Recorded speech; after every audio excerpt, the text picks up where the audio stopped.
Good evening, everyone. Good evening, Rov. How are you? How's it? Baruch Hashem. How's everyone? Baruch Hashem, we're all fine. Thank you. All fine. Well, Baruch Hashem. Let me just put the picture. Let me just see. I need to put my video. Now I'm on. Yes, I'm with you. What's news, guys? Tell me the news. Any news? Yeah, it's getting nearer and nearer to Shavuot. That's the news. Yeah, that's the very good. That's the good news. Yeah. And unfortunately, in Eretz Israel, they're all living under trying times at the moment. Very difficult time. Yeah. Very, very difficult time. It's not a nice time for some of the Jewish people. Sorry, while I'm talking to you guys, just looking verse. No. Just looking here for a verse. Okay. Just to share. No, I'm with you. I'm with you because I also said, you know what, I'm not sure about Rabbi Fox either, because I think David said the only one who must do it is Rabbi Fox, and maybe you've spoken to David. I don't know, so maybe that kind of makes sense to me. But at the end of the day, we're not, first of all, I'm seeing that the ladies' team is like much more stable than the men's team. Oh, sorry. Philip, that you're fine. We can hear you. Sorry, sorry, I'm just on a Shirley, give me. No, fine, that's fine. You can mute yourself. That's fine. Yeah. Okay, so before. To them. Oh. Okay, so who's with us? I see Marky with us. I see Louis with Hello, us. Rob. How's it, Marky? I see Philip Hey, with Rob. us. I see also Brian Shear with us. Hi, how are you doing? That's very nice to see you. Hello, everyone. And until everyone with us, many of you obviously going to ask, what's happening? What's happening in Eretz Israel? What's happening? So, Rabotai, it's nothing new. HaKadosh Baruch Hu told us, I don't know if you remember in Parashat Ki Tisa, HaKadosh Baruch Hu warned Bnei Israel. And what did he warn Bnei Israel? HaKadosh Baruch Hu warned Bnei Israel, and he said like this, Yishamer lecha pen tichrot brit leyoshev haaretz.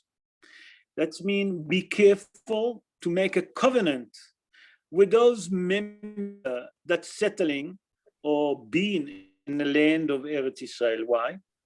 Okay. Asher ata ba'alea. When you come in to conquer the land of Eretz Israel, don't make a covenant between you and those people that living in that land. Why? Peni yelecha lemokesh. What it means, Peni yelecha lemokesh bikirbecha? It might gonna be, mokesh is a landmine. That means the Torah already warned us. HaKadosh Baruch Hu warned us in his holy Torah that when you go to the land of Eretz Israel, be careful of those that's settling there. If you're going to try to make a covenant with them, I can guarantee one thing to you.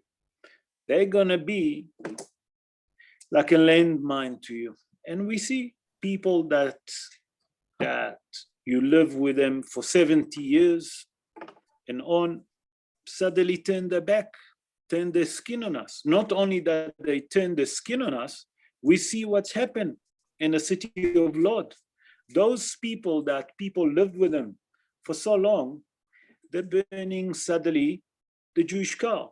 Not only that, they try to go to Jewish people to hurt them inside their house. In Jaffa, we heard today that they're trying to lynch a soldier. He managed to escape. In Akko, they lynch a Jewish person. In Jerusalem, they lynch a soldier in Jaffa today. In Jerusalem, they almost lynch a young boy of 19 that was walking on a street. Beyond understanding. So just if you're asking what's happening, it's because we allow them too much. Those people got coronaviruses. Who supplied them with? Israel, for sure, the state of Israel. Supply them job, supply them food, supply them all the humanitarian that they need. And that's what they do. Look at Gaza. Gaza, the people of Gaza used to be raped by the Egyptian. You know what the Egyptian used to do to the people of Gaza? Then Israel came, took it underneath their wing. They supplied them water, electricity, gas. And look what they do to us. Those, our cousin, Bnei Ishmael, the children of Ishmael. HaKadosh Baruch Hu just tried to show us that the only thing that we can bring the Geulah, the redemption, it's only unity. To love one each other, to live in peace in each other. We don't have to agree. I don't have to agree with your opinion, but I have to respect you. And if each one in Eretz Israel and the politician will stop the politics and they live one with each other and respect one each other in unity, I promise you the Mashiach will come tomorrow. The Mashiach can come tomorrow and you have no idea how quick it can come. Because we are in a pain birth of Mashiach. What we see now, it's not normal war from the outside. Inside Israel, the police lost any control. The police can't do nothing. Can't do nothing. They arrested Jewish boys that gone to try to stop those people that causing the lynch in Jaffa because they burn a shul in Jaffa. So the situation in Eretz Israel at the moment is very sad. I don't agree with that we must take the law to our hand. That I definitely don't agree. But I also, for those that live among us, to turn to be wild beasts like this, that's unacceptable. No one will accept it. No, any country, no any other nation will accept that. And that's the problem that we have at the moment. And by Ezrat Hashem, maybe HaKadosh Baruch Hu sending us a message. I saw a beautiful video today that the people in my daughter-in-law, because my son-in-law made Aliyah, and my daughter-in-law sent me a video, beautiful video of the youth in Eretz Israel singing Am Yisrael High and marching on a street with the flag, all different people. Please God, that this situation, this difficult situation, that we are now going to unite the Jewish people and will bring the beauty of this nation, the beauty of our nation. You know, they asked Golda Meir, I don't know if you remember Golda Meir. Golda Meir in one stage was the prime minister of Eretz Israel. And they asked her, tell me, what are you doing putting the weapon? So she said, if we put our weapon, we wouldn't exist. When the Muslim gonna put their weapon, when the Arab gonna put their weapon, we can live in peace. But if we're gonna put our weapon, we wouldn't be here anymore. So we have to defend ourselves. And it's so true. So I would like to appeal to each one of you. I know that we are in difficult time, our brothers in Eretz Israel, and every Jew, wherever they are, we're all in danger. I sent a message yesterday that there is already strange people walking. The CSO released the picture of 3 of them. We have to keep our eyes open and ears. We can't live in an illusion. The enemy is always there. But we have to make sure that we have to dive into HaKadosh Baruch Hu. Every spare moment that we have, if you can set the healing, if you can do something for the sake of the Jewish people, there's nothing better than that. And we all have to hope, Be'ezrat Hashem, that we all daven to HaKadosh Baruch Hu, that HaKadosh Baruch Hu will destroy the enemy of the Jewish people, Be'ezrat Hashem, because there's no other name for them except Amalek. They are Amalekim. And the Gaon Vilna explained, they asked him, the Gaon Vilna lived 301 years ago, okay? Call it 300, easier to remember. They asked him, who's Amalek? He said, Amalek is everyone, every descendants of nation that fight against the Jewish people, start a war, you know, that's Amalek. that HaKadosh Baruch Hu will destroy and conquer them from this world. Get rid of them. All of the descendants of Amalek, Be'ezrat Hashem. Okay, now we're going to start the show, Be'ezrat Hashem. Louis, you can unmute yourself because we're going to start the show. I'm going to dedicate the show לעילוי נשמת אסתר קדן בת קציה, מרדכי בן רחמה, הרב אברהם חיים בן אליעזר יעקב, תמר בת זהבה, רחל בת מלכה סולטנה, יעקב בן פרחה, דבורה רות בת אליהו, בעזרת השם, that it will give a string to all of those. Dvora Ruth Bat Eliyahu, that's our friend Doreen Pogo. She passed away. So please God, HaKadosh Baruch Hu will send a lot of string to the Pogo family, wherever they are. And we're going to dedicate the shiur in health of Liora Bat Miriam, Menashe Naji Ben Farha, Orna Bluma Bat Miriam, הרב אברהם בן מרימה, הרב שלמה יהודה בן דליה, הרב משה בן דבורה, מרדכי דוד בן לאה, משה בן דבורה, חיים נחום בן צבי הכהן, חנה שרה בת דבורה, דבורה בת אסתר, ושלמה פנחס בן שיינה פישר, וכל חולה ופצועי עמו ישראל בכל מקום שהם. And please God, we're going to dedicate the show for those that die on defending the Jewish people or die because the Jews, what's happened lately, those 5 casualties. Okay, so we're going to start now. We're starting the 4 books of Moses. Can you believe it? We're on Sefer Bamidbar already. We'll do the introduction. We'll do introduction to the Parsha of Sefer Bamidbar. In the year 2449, in Rosh Chodesh Iyar, okay, it was on a Tuesday, Moshe Rabbeinu appointed, okay, he now start to count, sorry, not appointed, Moshe Rabbeinu counting the Jewish people the second time in the same year. And a matter of fact, you must understand that Jewish people being counted 4 times. Whether the first time it was in the year 2448 for the creation, after Bnei Israel left the land of Egypt, HaKadosh Baruch Hu told Moshe Rabbeinu to count the Jewish people. That was the first time. The second time it was after the sin of the golden calf. And the third time is in here in our Parsha that we're reading. And the 4th time, that means when I say now, in our Parsha, it was straight after, it was a month after, it's a month after that they built the tabernacle. HaKadosh Baruch Hu command Moshe Rabbeinu to count Bnei Israel for the 3rd time. The 4th time actually happened just before Bnei Israel entered to Eretz Israel. HaKadosh Baruch Hu told Moshe Rabbeinu to count the Jewish people. Okay. And you have to understand, in all of those counting that Moshe Rabbeinu have to count Bnei Israel, he count the children of Israel, that means the male, not the female, and not the kids, and not the elderly. And I'll explain it now. From the age of 20 to the age of 60, HaKadosh Baruch Hu command to count the Jewish people.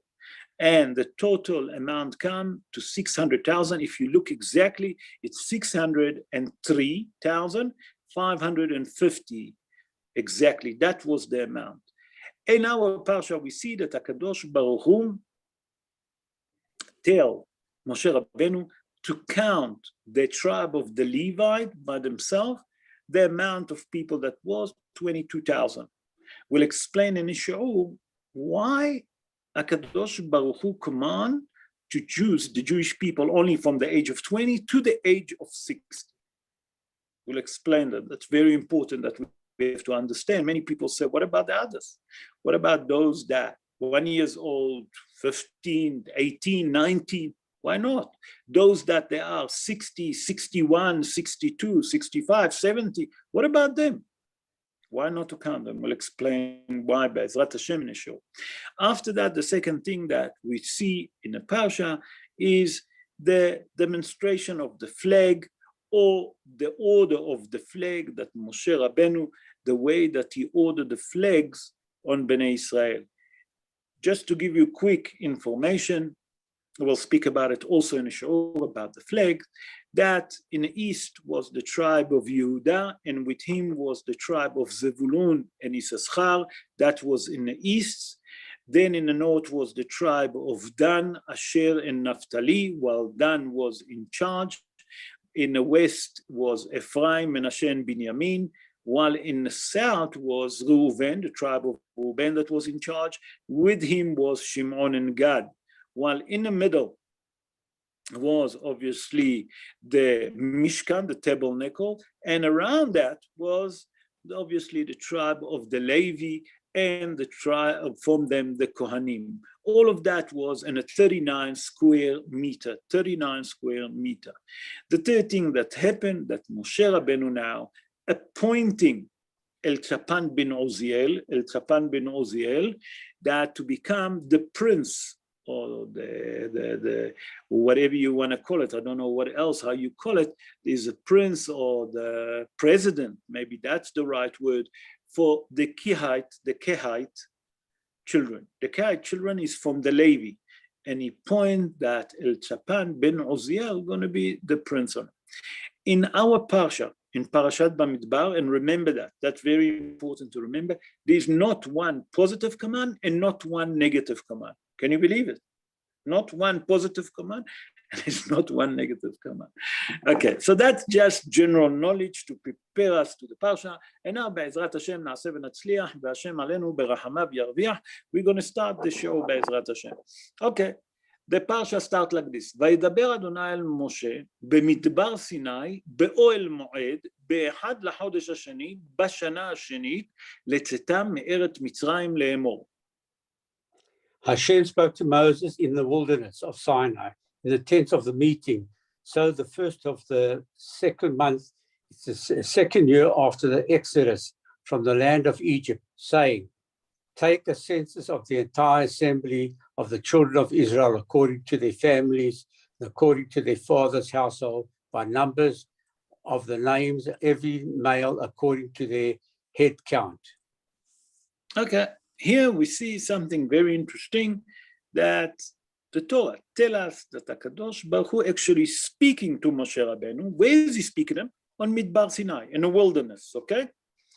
In a tent of meeting. And immediately many of the Mefarshim say, why is the Torah tell us that it was in Midbar Sinai? Because the tent of meeting was only in a wilderness. So why do you have to tell me it was in a Sinai desert, in a wilderness? Isn't it easier just to say in a tent of meeting? And we know the Torah usually doesn't waste word. That's the right word to say. It doesn't waste word. And here the Torah tell us, Vaydaber Adonai el Moshe b'midbar Sinai, in a wilderness, okay, of Sinai. And then in a tent of meeting. Why does the Torah have to tell us? Many of them, Mefarshim, ask that. So the first commentary that I'm going to bring is the commentary of Rabbi Yaakov Bar Laturim. Rabbi Yaakov Bar Laturim, born 752 years ago in Germany. And he explained that the main reason that the Torah put together the Sinai desert, the wilderness, and the tent of meeting is to teach us something very important, not for nothing. It's tell us that from the word Midbar Sinai, the wilderness of Sinai, it's a desert. We know nothing grows in a desert. Okay, it's come to teach you very important thing. And the tent of meeting come to teach you something even uplifter. It's come to tell you that if a person want to become a scholar person, to know our holy Torah, to know the secret of the Torah, and to know how to learn Torah, he must make himself like a desert, like he know nothing. And if he make himself like a desert, he become like the tent of meeting, like Oil Moed. What it mean, Oil Moed? Oil Moed is the tent of meeting. We know that the Mishkan was there. Say, Rabbi Yaakov Bar Laturim, listen to that. If a person listen to everyone and he say, I don't know enough. I'm listening to everyone. In the end, he will be scholar. But if that person said, that show, oh, yeah, I heard about it. I heard this show once before. I know about the Parshat HaShavua. I know about this Gemara. I know about this halacha. He doesn't want to become like the desert to listen. He will never become Oel Moed, the tent of meeting. Say Rabbi Yaakov Bar Laturim, how is a person become? How is a person can become a scholar person? Mesim atzmo kamidbar. That's his word. What it means, mesim atzmo bamidbar? He pretend, he put himself like a desert, like he doesn't know. And if you put yourself like you doesn't know, that means that you're always absorbing new hidushim. You're receiving new hidushim. That means that only way that you become a scholar person by being humble and modest. You want to become a tent of meeting? Act like a wilderness. That's one commentary of Rabbi, remember, Rabbi Yaakov Bar Laturim, and he explained to us what is the connection between the wilderness and the tent of meeting. In Midrash Rabbah, on our parsha, in the Midrash it says, "Beshlosha dvarim nitna Torah ba'esh, b'mayim u'bamidbar." I will explain.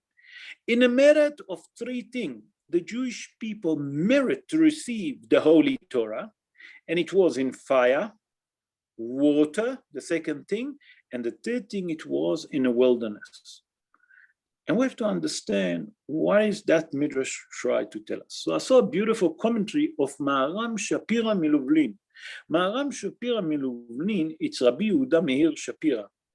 He born in Poland 135 years ago. And he said like this, from the day that the Jewish people become a nation, he always showed a self-sacrificing and courage to HaKadosh Baruch Hu. What does it mean? I explain like this. It said that the Jewish people always show courage and was willing to jump to the fire, to jump, to be killed, to be slaughtered, okay? Just as long that they can't take from them the emunah in HaKadosh Baruch Hu and the love to HaKadosh Baruch Hu. How many Jews in the Holocaust and the Spanish Inquisition, with the time of Chmielnicki and his son, and Chmielnicki and his friends in Poland, Yemach Shemam V'Zichram, what they done, okay? All of those events that there was against the Jewish people, just to try to turn them from their religious, to put them away from HaKadosh Baruch Hu, to separate them from our Holy Torah. All of those events, the Jewish people show courage. They was willing to sacrifice themselves to say that we Jewish. He said in the merit of three things, the Jewish people got that courage. That's Maharam Shapira. And he said, what are they? The first event that ever happened, it was with Avraham Avinu. Avraham Avinu, the Midrash tells us, when he was a little boy and he started to have a bit of wisdom, he suddenly realized that must be a creator to this world. It couldn't be those idols that there is, or Nimrod HaRasha. Nimrod HaRasha, when he heard that Avraham Avinu said that he's not God, he said that this little child, we're going to sacrifice him, we're going to burn him in a furnace. And he threw them to the furnace. And HaKadosh Baruch Hu make miracle that nothing happened to them. And Aran, his brother, lehavdi, that was comme si, comme ça, a question mark. He said, if Avraham Avinu not going to burn, I believe on him. But if Avraham Avinu not going to survive it, I'm going to believe in Nimrod. So he didn't have a courage. He didn't have a wisdom to decide what he is. He also jumped to the fire and he got burned. But Avraham Avinu survived it. That was the first event that given us the courage. That event given to all the children of Avraham Avinu to have a courage, not to be afraid. The second event that happened to the Jewish people that they got those courage, it was, we say, Bamidbar, when the entire Jewish people, okay, have to jump to the wild sea, the sea of reeds, what in the front of them, they don't have a choice. Each wave, we explain these two opinions in a midrashim. One opinion said 50-meter high. Another opinion said that it was 25-meter high wave. There's different midrashim. The children of Israel jumped to the water. That's the second courage, the second event. The third event, when the entire Jewish people leaving the land of Egypt and going to the wilderness. What there is in a wilderness? Wild beasts, snake, scorpion, sun, no water, no food, no supplies of nothing, no medical aid. HaKadosh Baruch Hu command, we're going. That means that the children of Israel in that event show so much dedication to HaKadosh Baruch Hu, that HaKadosh Baruch Hu, when he saw that, he said the merit of those three events or three attempts or three tests, whatever you want to call it, those where they got the courage.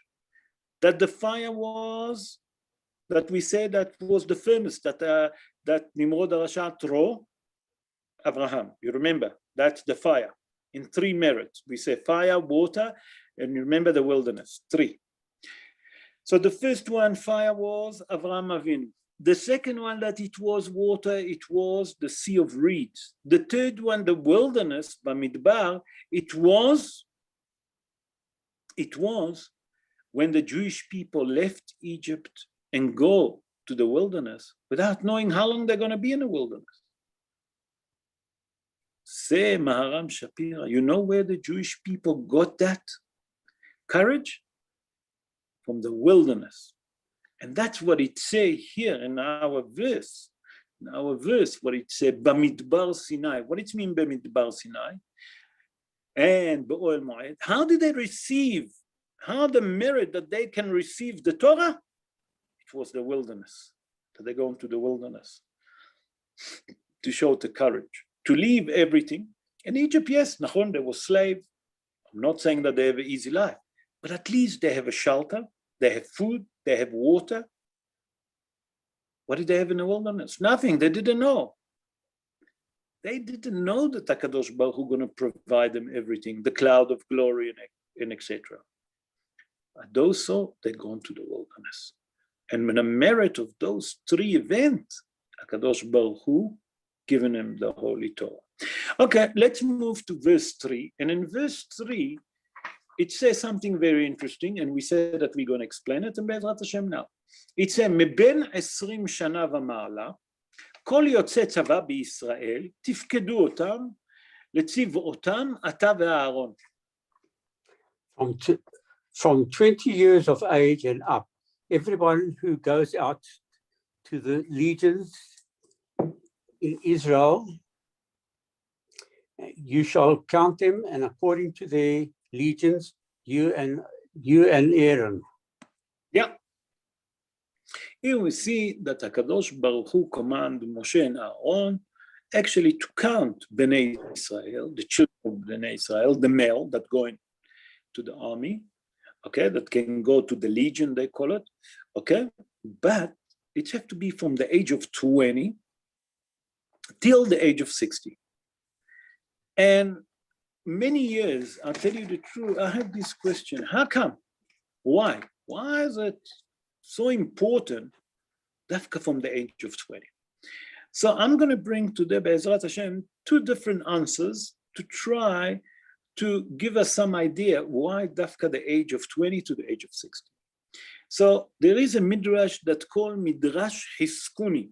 Midrash Hiskuni, been written by Rabbi Hiskiah ben Menachem. He born in France. He born around 771 years ago. And he explained that the main reason that the Torah tells us that from the age of 20 to the age of 60, because in the age of 20, a person actually can join the legion. That means he can join the army, he can fight. And a matter of fact, he said, not only that, the Torah tells us that the Torah Shebe'al Peh, when I say Torah Shebe'al Peh, I mean the oral Torah, we see that Chazal tell us in a Mishnah in Masechet Avot in chapter 5, verse 21. And Chazal tell us, Ben Esrim Lirdof. That means a person that reached to the age of 20 must chase. So some explanation is that he can join the army, he can be strong, he have the full energy. Other explanations say because in the age of 18, a person should find a wife. He said when you reach to the age of 20 and you're not married, now you have to chase yourself to find a wife. Don't sleep, wake up, it's time to get married. There's different interpretation. So we learn from here according to the Midrash, because when the age of 20, a person is young, is strong, is full of energy, in his peak, what we call it, and he can join the army, the legion, like it's in a commentary.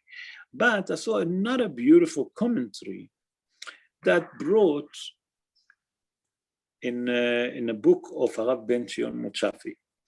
And there, Rav Ben Zion Motzafi, just to give you a bit of history, Shalita is still alive, and is one of the greatest poskim in Eretz Israel today. Is one of the what do you call it? Beside being the poskim, is one of the greatest mekubalim that today that is in Eretz Israel.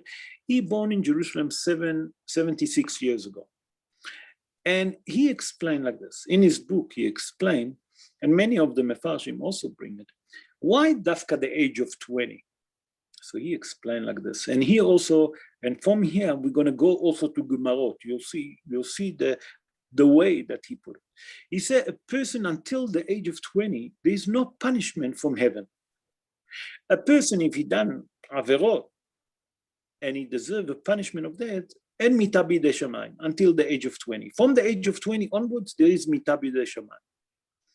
And that's onesh karet, the word of karet. Lo alenu, that they move him from the world. That's not for now. Okay? So he say that dafka because that, and until when? Until the age of 60. Until the age of 60, it's considered onesh karet. What it means, onesh karet? Lo alenu, it's punishment of karet. Okay. He said like this. He said that's how the Gemara explained. And the Gemara tell us something extraordinary. Listen to that. The Gemara in, I think, Mo'ed Katan, Kafhet Amud Aleph. Yeah, I think so, Mo'ed Katan.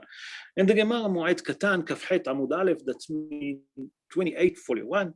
And also he bringing another source that it said in the Gemara that Rav Yosef, he was a sage, that when he reached to the age of 60, listen to that, he can make a great Sauda, a Thanksgiving Sauda. Why? That he managed, that he reached to the age of 60 and is still alive. What does it mean? That, listen to the secret now, it's come, that he managed to get to the age of 60 without that had nothing happened to him. That means that they're not going to punish me in an onesh of karet. And now we can understand why the Torah tells us that from the age of 20, those are the ones that have to go to the army. According to the pshat of the Dvarim, that in the age of 20, those people have the full string, they can join the legion. Until the age of 60, they can serve. Okay? According to the other opinion, more in the depth, that from the age of 20 to the age of 60, there is mitabi de shamayim, and that's the punishment of karet. That's mean for the sin of karet. And now we can understand why dafka from the age of 20 to the age of 60. Let's move on to verse 4. And here the Torah tells us something very interesting. Look what it says. Ve'itchem yu ish lamate, ish rosh lebet avotav hu. And with you shall be one man for each other, each tribe, a man who is a leader of his father's household. Okay. We have to focus on the word, he's going to be a leader, okay, to the house of his father. What does it mean, a leader to the house of his father? We have to understand that. So according to the Pshat of Dvarim, here the Torah speaking about those prince or the president of every tribe that been chosen, okay? That every tribe have to have one president or one prince. And those 12 prince or whatever you want to call it, they're going to lead the Jewish people. They're going to be in charge about them. That's in Pshat of the Dvarim. But again, I saw a beautiful thing that bring a beautiful commentary that bring Arav Ben Tion Mutzafi in his commentary on that verse on Parshat HaShavua. And he said, from that it say ish, here, ish rosh, it means a leader, lebet avotav, to the house of his father, okay? It's come to teach us very important about those princes, those 12 prince or 12 president that they have. There's something special about it. He say, in general, even if a person is a scholar person, is a Talmid Chacham, is a giant in Torah, he's a smart person, in his own house, he doesn't get the right yichus.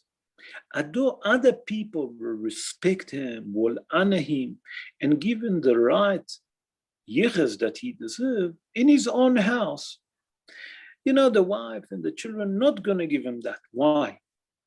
And they explain like that. Because they see him eating, they see him drinking, they see him sleeping, they see him having a shower. He's a normal human being like them. You know, he can sleep like me, he can eat like me, he can drink like me, he can go to the toilet like me, he can go to the shower like me. In the end, it seems to them is like normal. Why? Because they get used to his level. But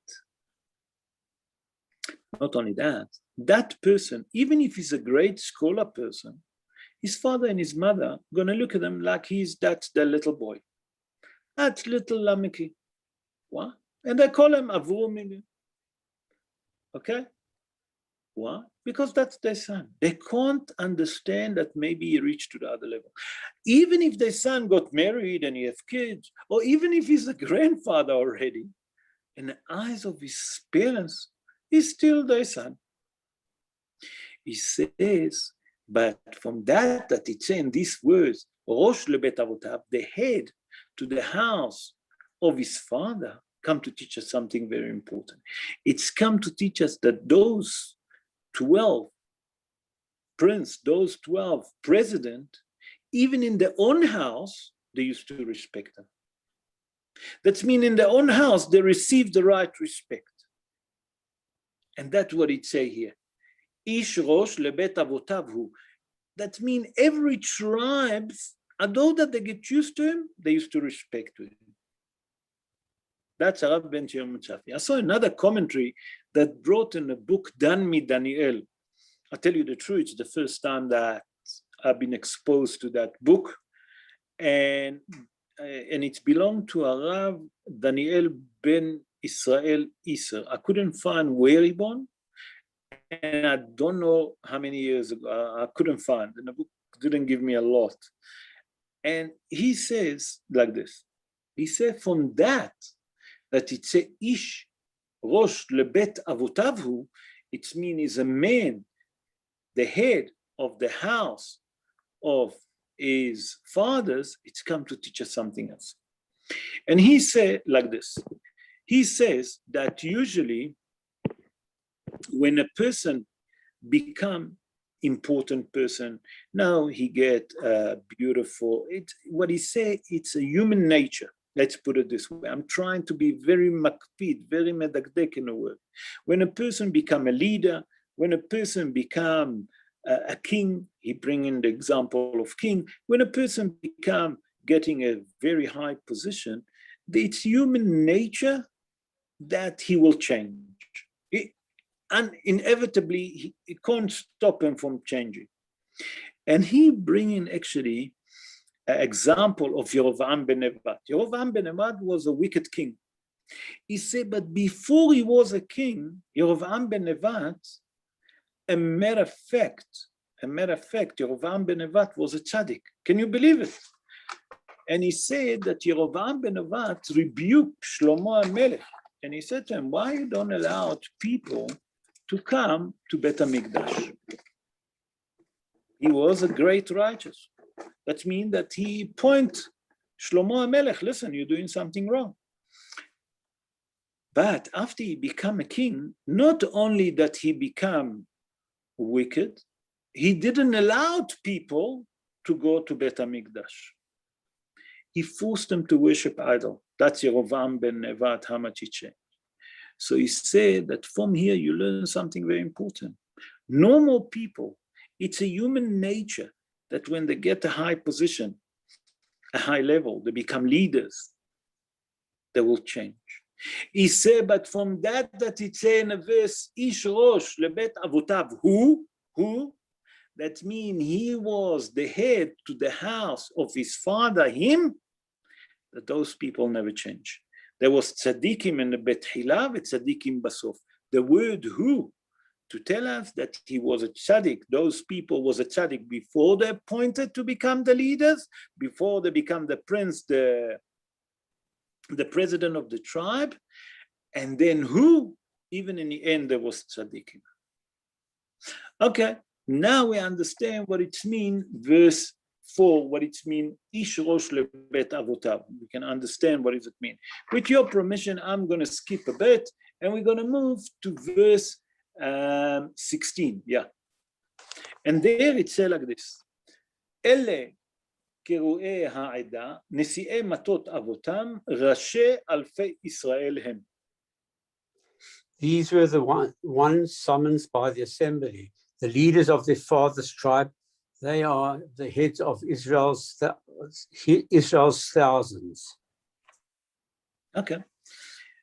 What it means, אלה קרואי העדה? אלה קרואי העדה, it means that הקדוש ברוך הוא himself, he chose each them for that important leadership. What does it mean? That each one of them gonna be in his own job as a president of the tribes. Okay, and it's come to tell you from here you learn something very important, that a true leader, okay, doesn't look for himself to be appointed. And Rashi HaKadosh say, from that it say העדה, that נקראים לכל דבר של חשיבות בעדה, that means that those people, they've been called, not that they go and say, listen, I'm a scholar person, I'm that. No. If you find that he's a scholar person, they appoint him, that's it. But he doesn't look to try to get yichus. He's very quiet, he leave it. Leave me alone, leave me in peace. He tried to run away until they appointed him. And listen to that, what I'm going to tell you now. Another opinion. I'm going to bring now the opinion of Rabbi Aharon Rota.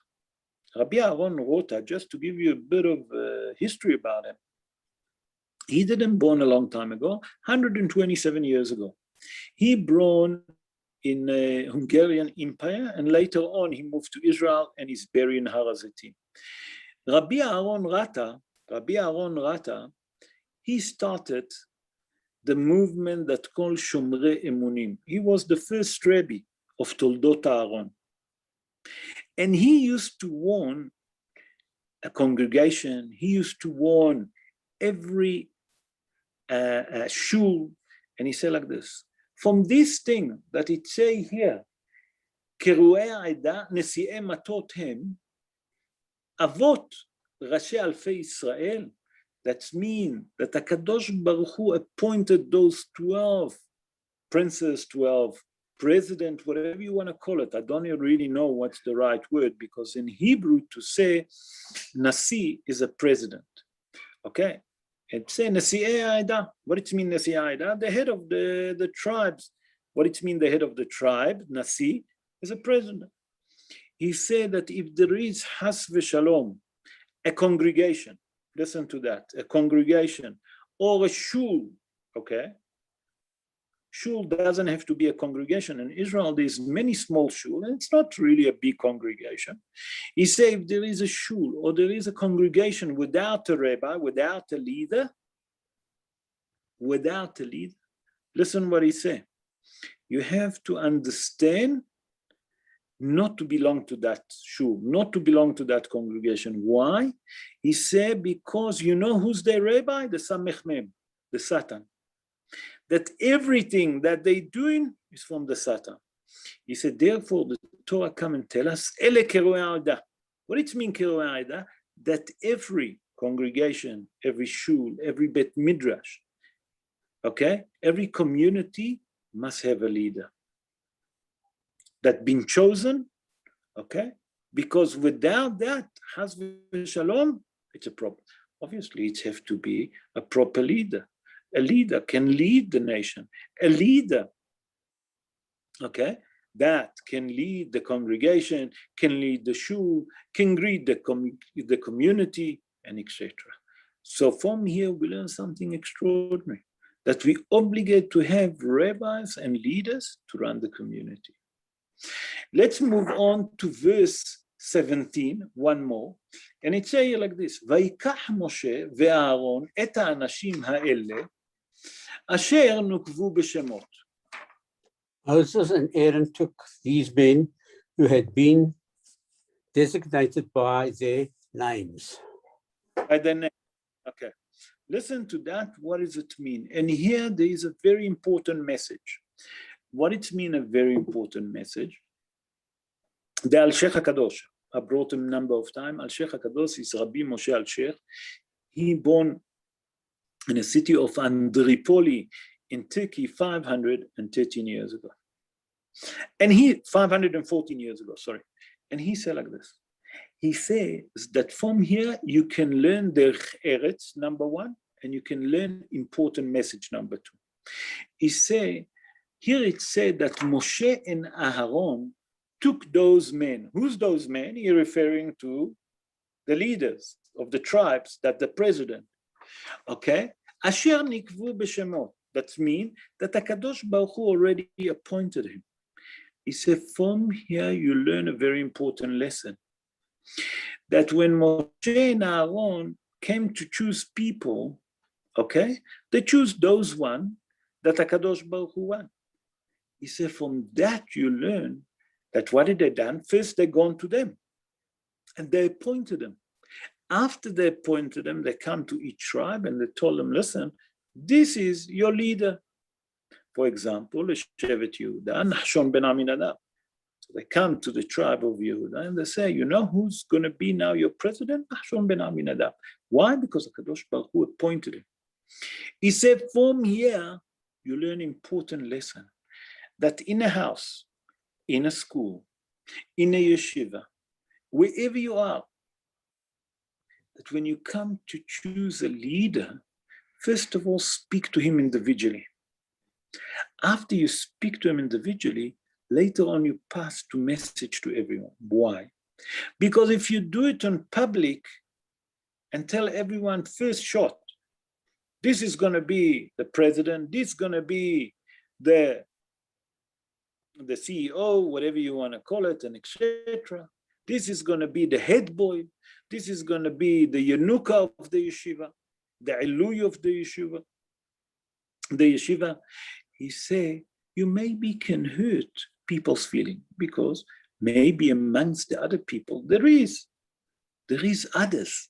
What does it mean there is others? There's other great scholar. But by that you appointed him, number one, between you and him, quietly. And then you tell everyone. You don't do it publicly and can embarrass people. That means first you appointed him, and then you send a message to everyone that we appointed Chaim Yankov. And that's the Gedula. He said, from here you learn that you don't do Chas v'Shalom, number one, you don't prepare or prefer someone else on someone else, and not embarrass anyone. You're not causing any embarrassment to anyone. Let's move on, because we spend a lot of time on chapter 1. Let's move on to chapter 2, verse 2. Louis, chapter 2, verse 2, that's going to be the next thing that we're going to read. And it's there like this. It says in chapter 2, verse 2, the Torah tells us, Ish al diglo be'otot lebet avotam yahanu bnei Israel mineged sviv oil moed yahanu. And the children of Israel shall encamp each man by his banner according to the insignia of their father's household. At a distance surrounding the tent of meetings shall they encamp. Okay, so as we explain about the flag, the event of the flag, it was 4 camps. Remember at the beginning we explained. And in each camp was 3 tribes. For example, Yehuda was the first camp, his flag. He was in the east, and with him was the tribe of Zevulun and Issachar, or as the Sfaradi say, Issachar. There's a different way to read the word. I don't know if I mentioned to you once before, but when you read the Torah, the Sfaradim read it Issachar, remember that. The Ashkenazim read it Issachar, because there is 2 shin. And the flag of the house of Yehuda was a lion, and he was in the east. The flag of the house of Reuven, that he was in the south, and with him was another 2 tribes, Shimon and Gad. His flag have the mandrakes, as you all know. And then in the west was Shevet Ephraim, which Shevet Ephraim was Menashe and Binyamin, and the symbol on the flag was a bull. In the north was Shevet Dan, the tribe of Dan, and with him was the tribes of Asher and Naphtali, and the symbol was a snake, okay? So it said like this, that before Bnei Israel, when they used to rest, when the cloud of glory used to rest, they all used to sit. But when they was ready to move on, what it means ready to move on? When they see that they have to fold up their tent to ready to move on, when they get the sign from the cloud of glory, everyone used to go according to his tent. The first one was Yehuda. After him was Reuven, and then Ephraim, and then Dan. That means it has to be a sequence. And I saw a beautiful commentary, and that will help us to understand what's happening behind those flags. What's the secret of those flags? I saw a commentary of Rabbi Shlomo Ephraim Milontwich. He born in Poland 481 years ago. In his commentary, the Kli Yakar. That's called the Kli Yakar. Everyone heard the Kli Yakar. That's Rabbi Shlomo Ephraim Milontwich. And he born 481 years ago, as I mentioned, in Poland. And he said in his commentary something extraordinary. He said that we have to understand that these 4 tents, the 4 houses with the 4 flags, it's not just simple thing. There's secret to it. Say that behind each one of them, hiding something. The one is wisdom. The second one is humble in humility. The third one is strength. And the fourth one is prosperity or wealth, if you want to call it. He said that in the world, a person cannot live with the wisdom. Can't survive. Without wisdom, a person will go mad. He couldn't survive in this world. He said a person without humbleness in this world, he will go mad. He will go completely mad. Why? Because he all the time, he's arrogant, he wants proud, he wants people to respect him. If a person doesn't have a little bit of humility and humbleness, he can't survive in this world. The third thing he said, that the strength is to fight the Yetzer Hara, the evil inclination that all the time try to force us to do avarot. He said that the person come to this world to have strength, to fight Yetzer Hara, okay, and to conquer him. And the fourth one is gvura, wealth. He said, what it means wealth? He said, a person in this world needs some money to live. Without wealth, he can't live. He said like this, each one of the house of the flag symbol a character trait of what we mentioned, those 4 character traits, or attribute, if you want to call it attribute. He said, for example, the flag of the house of Yehuda symbol the wisdom. Why? Why dafka the tribe of Yehuda? Said the clear car like this. We know that from the house of Yehuda who come the kings. Nachon? David HaMelech, Shoshelet HaMlucha. David, Shlomo, from the house of Yehuda. He said a king have to have, as a leader, a little bit of cop. Maybe someone will send it to Eretz Israel, what a leader should have. That he should know when to speak, and he should know when to keep quiet, and he should know when and what to do in certain situations. And that's wisdom. And that who merit to receive that? The house of Yehuda, the tribe of Yehuda. Then the next one we say, that's humbleness. That was the tribe of Reuven. Why dafka Reuven? We know that Reuven, when he came, he picked up mandrakes. And he given it to whom? To his mother, Leah. And Leah given it to Rachel, and then we know that night, Yaakov Avinu spent the night with Leah. But Hazal call it Bilbel Yetzoya Aviv. He confused the bed of his father. What does it mean? That he didn't want to embarrass his mother. He done what he done. And Hazal said for that he done teshuva all of his life. When he realized that what he done is wrong, he done teshuva all of his life. That's mean that he was humble and modest, okay? To say I was wrong, okay? And he done teshuva on it. He said, then who have the string? He said, that's the house of Ephraim. What happened with the house of Ephraim? Why they were so strong? Listen to that story that I never revealed to you, but that's the clear cut. When Yosef HaTzadik revealed himself, before he revealed himself to the brothers, we know it was an argument between them regarding, number one, who stole the goblet, and after that was even worse, that almost caused the war, when he'd say to the tribe, listen, Binyamin is the one that stole the goblet. Now the tribe was so cross and angry that it almost caused the war. We explained that. What happened there? Listen to that. He said that something extraordinary happened.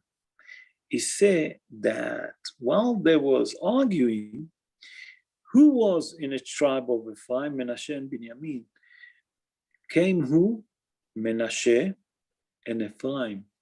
Ephraim and Menashe took stone in their hand, normal stone, and they actually crushed it in the front of the brothers. Why? Because we know that the brother wanted to cause a war with Yosef. Ephraim and Menashe, the 2 children of Yosef, crushed the stone just to tell them, before you start a war, know who you're dealing with. You think that you're strong. We have a surprise for you. Look what we can do. We can crush a stone in our hand. we don't understand what is it. Do you know what is it to crush a stone in the hand? Do you understand how strong was Ephraim and Menashe? We don't understand. So the tribe that was suddenly become aware, and that's the string.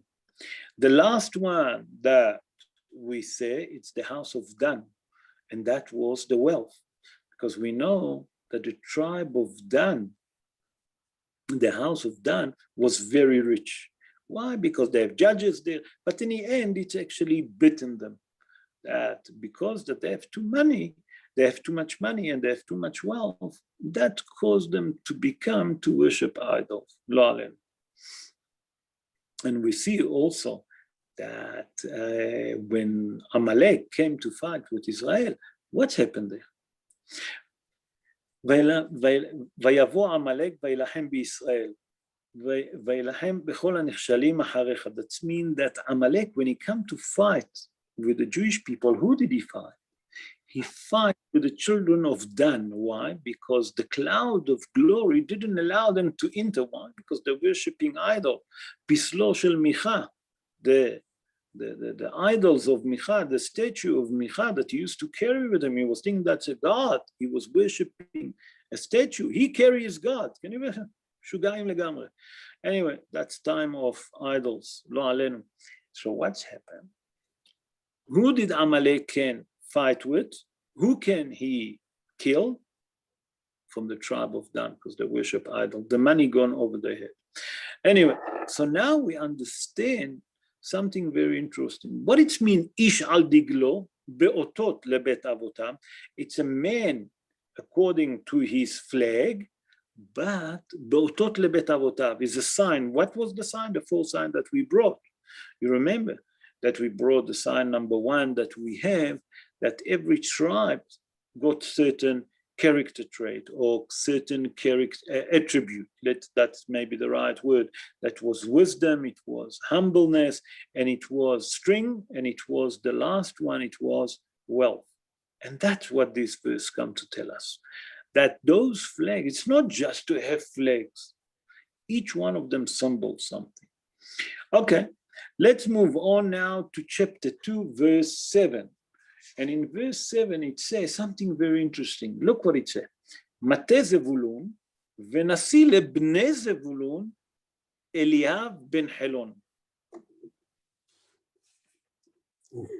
And the tribe of Zebulun, and the leader of the children of Zebulun in Eliab, son of Helon.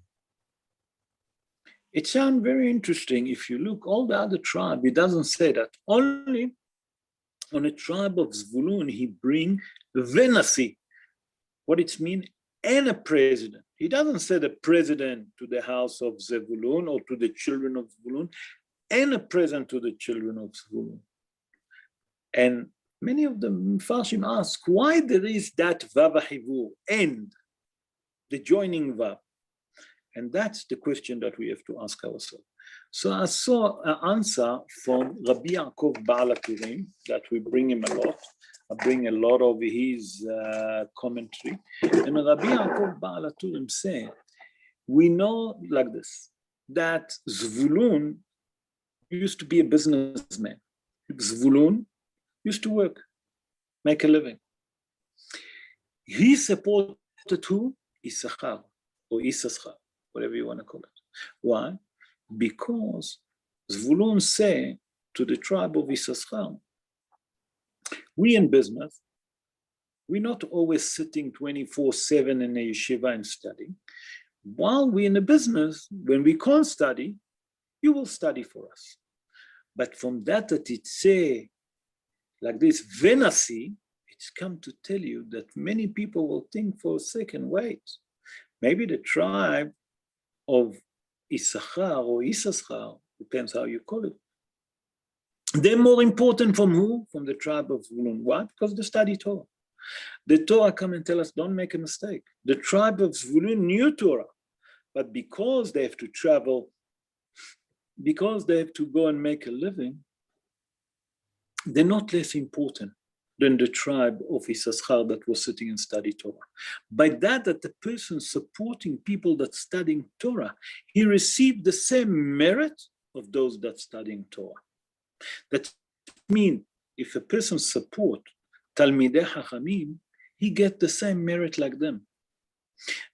The Talmid Chacham study 20 hours, 10 hours, 2 hours, whatever. That merit go to that person that support him. And that's what the Torah come and tell us.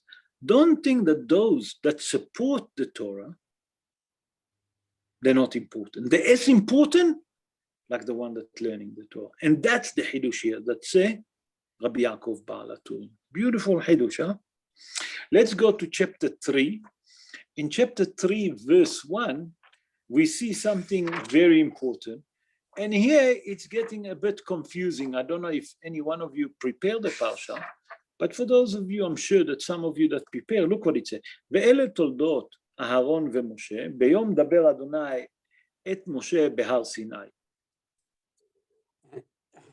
These are the offsprings of Aaron and Moses on the day Hashem spoke with Moses on Mount Sinai. Okay, and in verse 2, look what it says. ואלה שמות בני אהרון, הבכור נדב ואביהו, אלעזר ואיתמר. That means, later on in the Psukim, the Torah tells us who was the firstborn. It was Nadav and Avihu, Elazar and Itamar. And immediately many of the Mefarshim said, whoa, what's happening here? The Torah tells us those are the offspring of Aaron and Moshe. Where is the children of Moshe? They're not mentioned here. It's mentioned only the children of Aaron. But from the other way, the Torah tells us that it's the offspring of Moshe, not only Aaron.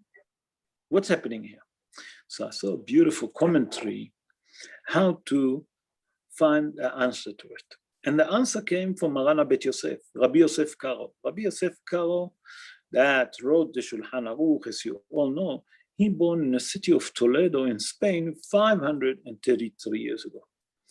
And he said like this. He said, Nachon, that the Torah only mentioning the children of Aaron, the offspring of Aaron. He said, but don't think for a second from that it said those the offspring on Aaron and Moshe, the Torah wrong. Because when a person teaches someone Torah, okay, they become like his own kids. When you go into Shiur Torah and the rabbi talking, okay, and he teach you halachot and he teach you Torah, you become one of his kids. By that Moshe Rabbeinu taught Moshe and Aaron and Klal Israel, all of the Jewish people, they consider his offspring. But Moshe Rabbeinu, because he educate, who did he educate? Mainly Aaron and his son. Why? Because he taught him the job of the Kehuna, and he taught him the Torah. He taught them the Torah on a higher level. We explained that the Torah that Bnei Israel that he gave, it was the Pshat, the Pardes, Pshat, Remez, Drash, Sot. Each one according to the level. But who was on a higher level? It was Aaron and his son. Why? Because they serving in the tabernacle and the Mishkan. And they have to understand all the secrets of the Torah. What's hiding behind every mitzvah that they have to do. And that's what it says here. Ve'ele toldot Aaron Moshe. And those the offspring on Aaron and Moshe. Although that his children not mentioned, but because Moshe Rabbeinu taught them the Torah, they consider like his own offspring. I would like to conclude in chapter 4 in verse 19. Let's move to chapter 4, verse 19. Whoa, the time is late. We actually going over time a bit. It says like this, Zot avodat bnei kehat be'oel moed. No, I'm not in the right place. I'm actually in verse 4. I say chapter 4, verse 19. That's almost the last verse. Yeah. וזאת עשו וחיו ולא ימותו בגישתם את קודש הקודשים, אהרון ובניו יבואו ושמו אותם איש איש על עבודתו ואל מסעו. Thus shall you do for them, so that they shall live and not die when they approach the Holy of Holies. Aaron and his sons shall come and assign them, every man to his work and his burden. Okay, so we see from here that the Torah tells us after what's happened with Nadav and Abihu, that they have to be careful and not just walk to the Holy of Holies.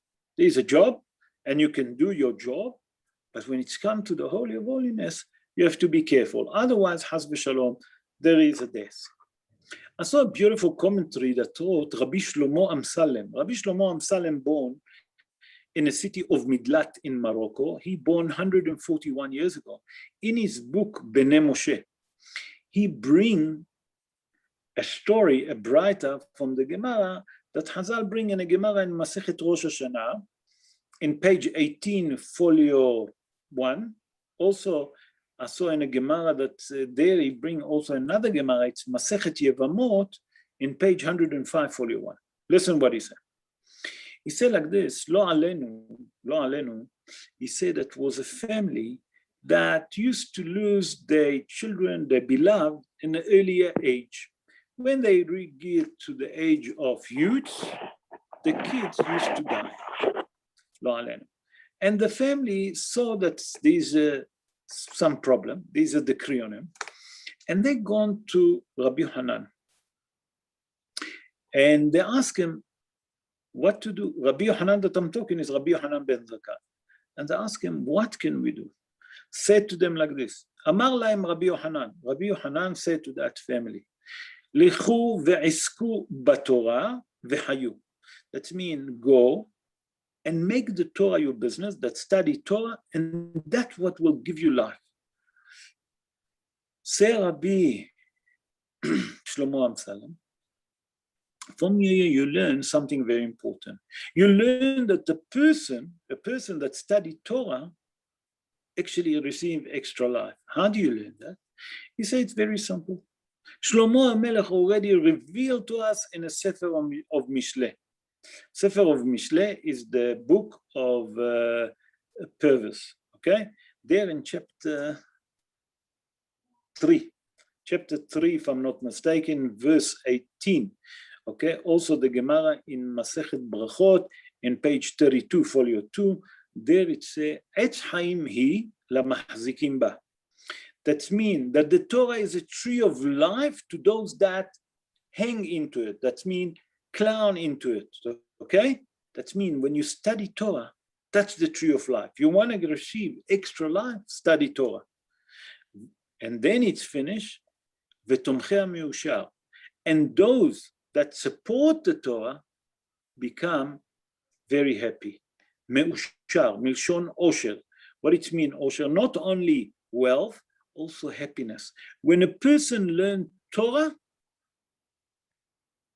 listen to that, that's the secret. We're hitting now the nail on the top. When you're learning Torah, you cannot come to depression. You cannot come to depression. That's what Hazal tell us. That when a person wants life, long life, study Torah. Second thing, you don't, Haz v'shalom, no one want to get to depression. Why? Because the Torah make a person happy. When you learn a Hidush, your neshama get happy. You know, when a person gets something physical, a new car, oh, he's excited. For how long? A day, 2, a month, 6 months maximum. But when a person gets Hidush, what make him so excitement? The neshama. And if the neshama happy, that's the secret. When the neshama happy, Rabotai, there's no depression. So if the neshama happy, how did she get that happiness? From Torah.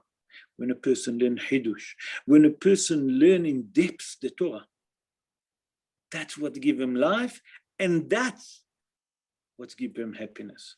And Be'ezrat Hashem, that we should learn more Torah, we should understand the more Torah, and for me, please God, that I should merit to understand more Torah, that we can learn together, all of us, now that we're coming to that holy day on Sunday, Ma'amad, Har Sinai, that means that we receive the Holy Torah, that HaKadosh Baruch Hu will open our mind, our eyes to understand the deep, beautiful thing in our Torah, and HaKadosh Baruch Hu will extend our life for beautiful life, not only us, all the Jewish all over the world, and HaKadosh Baruch Hu will protect us and protect all Amo Bet Israel, all the Jewish people, wherever they are, especially now in Eretz HaKodesh, in our holy land, that we see that our cousin trying to destroy us, that HaKadosh Baruch Hu will take this merit of this shi'ur, those words of Torah that we spoke,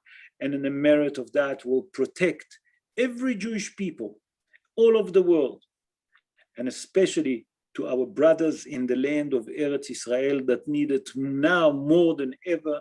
And Be'ezrat Hashem, HaKadosh Baruch Hu will send us Mashiach Tzidkenu and will build the third Bet HaMikdash speedily in our day. Amen, Ken Yehi Ratzon. If you have any question, please unmute the microphone and I'll try to answer if I can. Bechavod. Rav, can I just thank you for your lovely message and especially your support. I must thank you. Wow. People underneath the fire. We here in the diaspora, our heart with you. You know, every day, I never listen to the news as much that I'm listening now. When I say news, I tell you the news in Eretz Israel. These two news that I'm looking, and a matter of fact, one of them actually start to irritate me because it's bring only one way of looking. And I didn't read.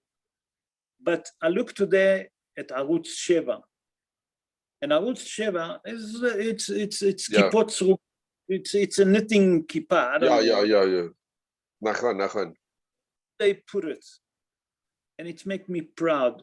And today, I told at the beginning of the show, my daughter-in-law from a balcony took a video of the youngsters marching in the street of Ra'anana, because my son makes. Oh yes, I heard this. Steve Adler told us. Yeah. Yes, with the flag and singing Am Israel High. Hi. Oh, Rav, can you send that video? Sure, I'll send you the video. I promise I will forward it to you. But to see that youngsters, I'm against, and I'm saying it against, that the Jewish people should take the law to their hand. Yeah. That definitely I don't agree. But what our cousin doing to us, it can't be accepted also. Yeah. We should show them that they can cause another Holocaust. They cannot cause another Spanish Inquisition, another Hamid and his friends. No, that's not going to happen. Eretz Israel, they living with us. We make them a favor that they're with us. Before that, when it was in Jordan, or there was with the Egyptian, they used to rape them. The people in Gaza didn't know what is it day, what is it night. They make them like slaves. The Jewish people giving them morally, they educate them, they support them physically, and they support them spiritually. Not only that, they give them the freedom in believing in the Emunah. Which other country would give their civilian, before the civilian, the coronavirus injection? The Muslim got it, the same like every other Jew. And look what they're doing to us. So please God, HaKadosh Baruch Hu will have mercy on us with his mercy and compassion. And will say enough, Maspik, enough to our tzoros, and we'll get rid from that Amalek, because those people are Amalek. And I brought the quote from the Gaon Mivilna, Rabbi Eliyahu Mivilna, that he said that people that start war with the Jewish people, those the Amalekim in our time. You want to know who's Amalek? The Gaon Mivilna, those the people that fight with us. And Be'ezrat Hashem, that HaKadosh Baruch Hu will protect us from those Amalekim and all different Amalekim where there is, all over the world. And HaKadosh Baruch Hu will have mercy and compassion on the Jewish people. And Be'ezrat Hashem, the same like we received the Torah on Mount Sinai on Shavuot, may please God, we'll receive the Mashiach this year. It's happened 3,333 years ago. Please God, HaKadosh Baruch Hu will send us Mashiach and will damn us. Hold on a sec. Amen. Wishing you all a beautiful good night. Amen, Rabbi. Amen. May you stay well, healthy, and protected. And Les, to you and all the people in Israel, please pass the message from our group that we are there for him. We davening, we saying Tehillim, whoever can, and our heart with you guys in Eretz Israel. And I think the real hero is you, not us. No. Rob, can I say something? I heard something so lovely today, that there's a South African woman who's got 2 of her children living in Israel, and she says her wish is to be with her children in Israel, not the other way around, not that her children should come back to South Africa. She would wish to be with her children now in Israel with them. And I think that says it all. And instead of rockets raining down on our land, we pray that peace will reign. Absolutely. As I say, Golden Ear say, that she been asked, why are you having weapon? Why does the Jewish people have weapon? He said, if we wouldn't have weapon, we wouldn't be here. Yeah. He said that the Muslim want war. The difference is that if we wouldn't have weapon, we wouldn't be here. They will kill us. It's true. Oh, that's guaranteed. That's guaranteed. Ezrat Hashem, HaKadosh Baruch Hu will change. You remember in the 6-day war when everyone was thinking that's over? Yeah. Baruch Hu, it says in the Torah, and the prophet said, Har'enu niflaot כמת צאתך מארץ מצרים, והראיך נפלאות, כמת צאתך מארץ מצרים. What's a נפלאות? It's miracle, but what it means, why did he didn't say Pele, נפלאות 50? It said that HaKadosh Baruch Hu, before he redeemed us, he will show us 50 times more miracle that he done in the Exodus in Egypt. And Be'ezrat Hashem, HaKadosh Baruch Hu, every minute it shows. I got a video just to tell you, it's amazing. In Holon, there is a camera in a shop, and it was a coffee shop, and the siren came, and it was 3 girls that were sitting and having coffee, and immediately they ran to find a shelter. A second after that, a husband and a wife with a pram, with the baby inside, running. As they ran, 3 seconds after that, the video showed that one of these rocks fell where? Exactly where they were sitting and exactly where the parents was walking. 3 seconds after. That's not a miracle. If that's not a miracle, what is miracle? Over a 1,000 rocket to Israel. How many people got killed? One airplane, 9/11, how many people got killed? Rocket in Israel, they don't have not day, nor night. No day, no night in Israel. The eyes of HaKadosh Baruch Hu, Mirishit Shana ve'ad Acharit Shana. From the beginning of the year to the end of the year. The miracle that we see in Israel is unbelievable. The Hamas shot over 1,000 rockets. Yeah, more. I say over 1,000, over. 5 people, that's too much. We don't know Heshbonot Shamayim. I'm not here to judge. I'm here to show that HaKadosh Baruch Hu with us 24/7 with every Jew, especially in Eretz Israel.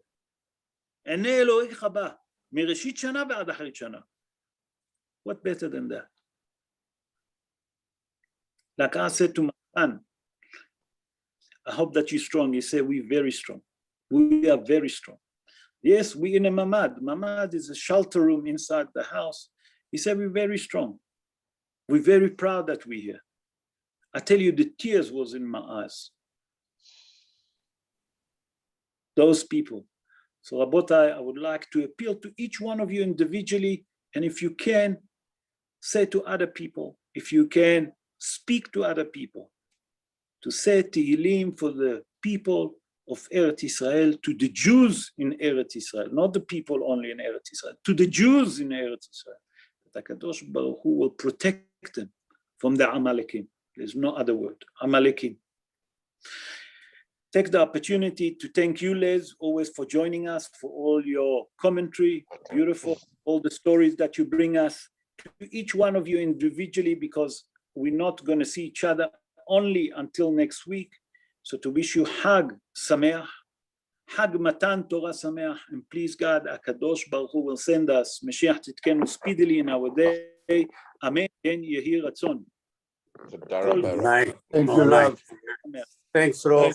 Thank you, Rav. Thank you so much, Rav. Thank you, Rav. All the best. Thanks,